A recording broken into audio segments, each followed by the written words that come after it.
اس کائنات کا سب سے پہلا گناہ کیا تھا اور سب سے پہلا گنہگار کون تھا؟ اس سوال کے جواب میں اکثر لوگ کہیں گے کہ وہ پہلا گناہ عزازیل یا شیطان مردود نے تب کیا تھا جب اس نے حضرت آدم علیہ السلام کو سجدہ کرنے سے انکار کر دیا تھا اور کہا تھا کہ میں اس سے بہتر ہوں، مجھے تو آگ سے پیدا کیا گیا ہے جبکہ اسے مٹی سے۔ یعنی کائنات کا پہلا گناہ غرور و تکبر تھا جس نے عزازیل کو ابلیس بنا دیا تھا۔ لیکن تاریخ انسانی میں اس سرزمین پر پہلا گناہ جس شخص نے کیا تھا اس کے متعلق بہت کم لوگ واقف ہیں۔ دراصل حضرت آدم علیہ السلام کے اس دنیا میں تشریف لانے کے بعد آپ علیہ السلام کے ایک بیٹے نے آپ کے دوسرے بیٹے کا قتل کر کے تاریخ انسانی کا سب سے پہلا گناہ کیا تھا۔ وہ قاتل کون تھا، یہ قتل کیوں ہوا تھا اور وہ معصوم مقتول کون تھا، اس ویڈیو میں ہم اس قصے کو مکمل بیان کریں گے۔ یہ اس وقت کی بات ہے جب روئے زمین پر انسانی زندگی کی ابتدا ہوئی تھی۔ بابا آدم علیہ السلام اور اماں حوا علیہ السلام کو ایک ممنون پھل کھانے کی وجہ سے بطور سزا جنت سے دنیا میں بھیجا گیا تھا۔ آپ دونوں نے اللہ کے بارگاہ میں بہت التجا اور معافی مانگی۔ بخشش طلب کرنے کے بعد اس فانی دنیا میں آپ دونوں سزا کاٹ رہے تھے۔ چند عرصوں بعد اماں حوا علیہ السلام کے بطن سے اولاد کی پیدائش ہوئی۔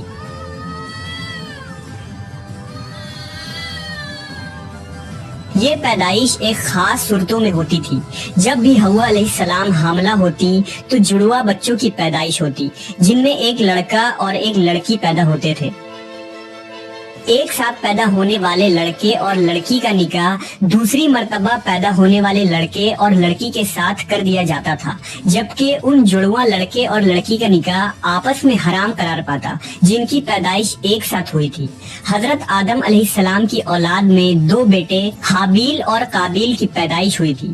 قابیل کے ساتھ پیدا ہونے والی لڑکی کا نام اقلیمہ تھا اور حابیل کے ساتھ پیدا ہونے والی لڑکی کا نام لیودا تھا۔ حضرت آدم علیہ السلام کی شریعت کے مطابق اقلیمہ قابیل کی بہن تھی اور لیودا حابیل کی بہن تھی، لہذا دستور کے مطابق قابیل کا نکاح حابیل کی بہن لیودا سے ہونا تھا اور حابیل کا نکاح اقلیمہ سے ہونا تھا۔ اقلیمہ جب جوان ہوئی تو اس کے حسن و جمال میں بہت اضافہ ہو گیا اور وہ لیودا سے زیادہ خوبصورت تھی، لہذا قابیل کے دل میں شیطان نے شر پیدا کر دیا اور اس نے یہ خواہش کی کہ وہ اقلیمہ سے ہی نکاح کرے گا۔ قابیل شریعت سے واقف تھا، اس کے باوجود وہ اپنی ضد اور ہٹ دھرمی پر قائم رہا۔ حضرت آدم علیہ السلام نے قابیل کو بہت سمجھایا اور اللہ کا خوف دلایا مگر وہ نہ مانا۔ آخر کار حضرت آدم علیہ السلام نے دونوں کے درمیان فیصلہ کا یہ راستہ نکالا کہ آپ نے حابیل اور قابیل دونوں کو اللہ رب العزت کی بارگاہ میں قربانی پیش کرنے کا حکم دیا اور فرمایا کہ تم دونوں میں سے جو بھی اقلیمہ کا حقیقی حقدار ہوگا اللہ تعالیٰ اس کی قربانی کو قبول فرما لے گا اور اس طرح فیصلہ ہو جائے گا۔ اس زمانے میں قربانی قبول ہونے کی یہ نشانی ہوتی تھی کہ قربانی کرنے والا اپنی قربانی کو پہاڑ کی اونچی چوٹی پر رکھ دیتا اور آسمان سے ایک آگ اتر کر اس کو جلا دیتی، اور جو قربانی قبول نہیں ہوتی اسے آگ نہیں کھایا کرتی تھی۔ اگلی صبح حابیل اپنی بہترین مویشیوں کو ساتھ لایا اور ان میں سب سے اعلیٰ قسم کی بھیڑ کو قربانی کے لیے پیش کیا۔ قابیل چونکہ کھیتی باڑی کیا کرتا تھا لہٰذا اس نے کچھ اناج اٹھا لایا جو کہ سب سے گھٹیا قسم کی تھی۔ قابیل نے سوچا کہ اگر اس کی قربانی قبول ہو گئی تو ویسے بھی اس اناج کو جل جانا ہے، تو اچھی فصل کو برباد کرنے کا کیا فائدہ، لہٰذا وہ ردی اور ناقص قسم کی اناج لے کر آیا۔ جبکہ حابیل ایک نیک سیرت اور اللہ سے ڈرنے والا شخص تھا، چنانچہ اس نے نیک نیتی کے ساتھ خالص اللہ کی رضا کے لیے اپنی بہترین مویشی کو پیش کر دیا۔ دونوں بھائیوں نے اپنی اپنی قربانی ایک پہاڑ کے اوپر لے جا کر رکھ دی۔ اچانک آسمان سے ایک آگ نازل ہوئی اور اس آگ نے حابیل کی قربانی کی ہوئی بھیڑ کو جلا ڈالا اور قابیل کا اناج ویسے ہی پڑا رہ گیا۔ یوں فیصلہ ہو گیا کہ خدا حابیل کی قربانی سے راضی اور قابیل سے ناخوش ہے۔ یہ دیکھ کر قابیل غصے میں آ گیا اور انتقام کی آگ میں جلنے لگا۔ اس نے سب کے سامنے یہ اعلان کر دیا کہ وہ حابیل کو جان سے مار دے گا۔ اس کے جواب میں حابیل نے اس سے کہا کہ اگر تمہاری قربانی قبول نہیں ہوئی تو اس میں میرا کیا قصور ہے، بلکہ تمہیں تو یہ کرنا چاہیے تھا کہ پرہیزگاری کی راہ اختیار کرتے، اس صورت میں شاید تمہاری قربانی قبول ہو جاتی، اور اگر تم مجھے مارنے پر ہی تلے ہو تو میرا قطعاً ایسا کوئی ارادہ نہیں، میں بہرحال اس معاملے میں تم پر ہاتھ نہیں اٹھاؤں گا کیونکہ میں اسے بہت بڑا ظلم سمجھتا ہوں۔ قابیل حسد کی آگ میں جل رہا تھا، اس پر اس نصیحت کا کوئی اثر نہ ہوا۔ اس وقت تو قابیل وہاں سے چلا گیا، لیکن وہ حابیل کو مارنے کی تدبیر کرنے لگا۔ شیطان لعین جو ابتدا سے انسان کا دشمن ہے، اس نے قابیل کو قتل کرنے کی راہ دکھائی۔ اس نے ایک پرندہ کو پکڑا اور اس کا سر ایک پتھر پر رکھ کر دوسرے پتھر سے کچل دیا۔ قابیل کو معلوم ہو گیا کہ قتل کس طرح کرنا چاہیے۔ حابیل چونکہ بکریاں چراتا تھا، ایک دن وہ درخت کے سائے تلے آرام کر رہا تھا تو قابیل نے اس وقت بڑی بے رحمی سے اس کا قتل کر ڈالا۔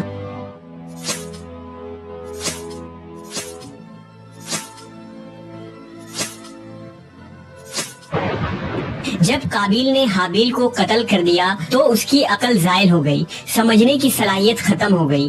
اب بڑا پریشان ہوا کہ اس کی لاش کا کیا کرے۔ اس طرح چھوڑنے میں یہ خطرہ تھا کہ درندے اس کی لاش کو کھا جائیں گے، تو وہ اپنے بھائی کی لاش کو بوری میں ڈال کر پھرتا رہا، یہاں تک کہ لاش بدبودار ہو گئی۔ لاش کو چھپانے کا کوئی طریقہ بھی اسے نہیں آ رہا تھا۔ بڑا پریشان ہوا کہ کروں تو کیا کروں۔ تب اللہ تعالیٰ نے 2 کوے بھیجے۔ قابیل ان کووں کو دیکھ رہا تھا۔ ان کووں میں سے ایک کوے نے دوسرے کوے کو مار ڈالا اور پھر زمین کھود کر اس میں اس کو ڈال دیا۔ اس سے قابیل کو معلوم چل گیا کہ اسے بھی یہی کرنا چاہیے، اور ندامت محسوس کرتے ہوئے کہنے لگا، افسوس کہ میں اس کوے جیسا بھی نہ ہو سکا۔ اس طرح اس نے اپنے بھائی کو زمین میں دفن کر دیا۔ جب قابیل نے حابیل کو قتل کیا تو اس سے پہلے اس کا رنگ سفید تھا، لیکن قتل کے بعد اس پر پھٹکار پڑی اور اس کا سارا جسم کالا ہو گیا۔ اس وقت حضرت آدم علیہ السلام حج کے لیے مکہ گئے ہوئے تھے۔ جب حضرت آدم علیہ السلام مکہ سے واپس آئے اور حابیل کو نہ پایا تو اس کو بہت تلاش کیا مگر وہ نہ ملا۔ لوگوں سے پوچھنے لگے، لوگوں نے جواب دیا کہ حابیل کچھ دنوں سے غائب ہے۔ حضرت آدم علیہ السلام نے حابیل کے صدمے میں کھانا پینا اور سونا سب ترک کر دیا اور شب و روز حابیل کے غم میں رہنے لگے۔ روایتوں میں آتا ہے کہ جب حابیل قتل ہو گیا تو 7 دن تک زمین میں زلزلہ رہا۔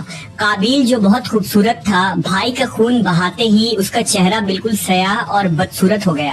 آدم علیہ السلام نے قابیل کو اپنے دربار سے نکال دیا اور وہ یمن کی سرزمین عدن میں چلا گیا۔ وہاں ابلیس اس کے پاس آ کر کہنے لگا کہ حابیل کی قربانی کو آگ نے اس لیے کھا لیا تھا کہ وہ آگ کی پوجا کرتا تھا، لہٰذا تو بھی آگ کی پرستش کر۔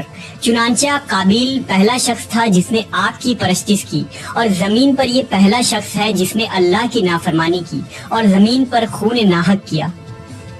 توریت کے باب پیدائش میں بھی قابیل اور حابیل کا مکمل واقعہ ملتا ہے، جنہیں قائن اور ایبل کے نام سے ذکر کیا گیا ہے۔